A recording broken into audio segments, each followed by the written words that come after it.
Spark 8C techno ব্র্যান্ডের একটি phone. এটার গ্লাসের যে অবস্থা একদম গুঁড়ো গুঁড়ো করে হয়ে গেছে।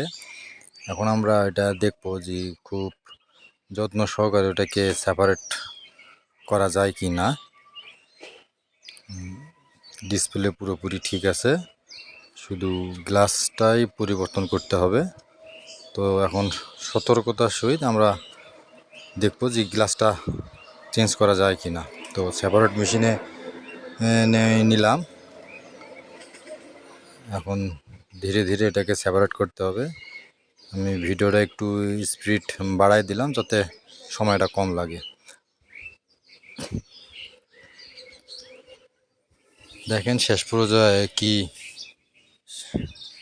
আমরা ডিসপ্লেটা সেপ রেখে শুধু গ্লাসটাকে সেপারেট করতে পারি কি না।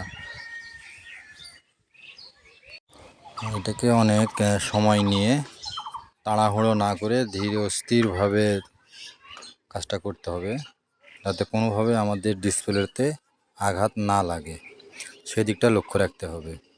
একটু সময় বেশি লাগলে লাগুক, তারপরেও চেষ্টা করতে হবে যাতে ডিসপ্লেটা আমরা ভালো রাখতে পারি। প্রত্যেকটা কাজেই পরিশ্রম করতে হবে, পরিশ্রম ছাড়া কোনো কিছুই নাই। আবার পরিশ্রম ছাড়া সফলতাও আশা করা সম্ভব নয়। পরিশ্রম করতেই হবে, সফলতার মূল চাবিকাঠি হচ্ছে পরিশ্রম। তো দেখি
আমরা চেক করে দেখবো যে আসলে ডিসপ্লে ভালো আছে কিনা। যাক, আলহামদুলিল্লাহ, অবশেষে ডিসপ্লে সুরক্ষিত আছে।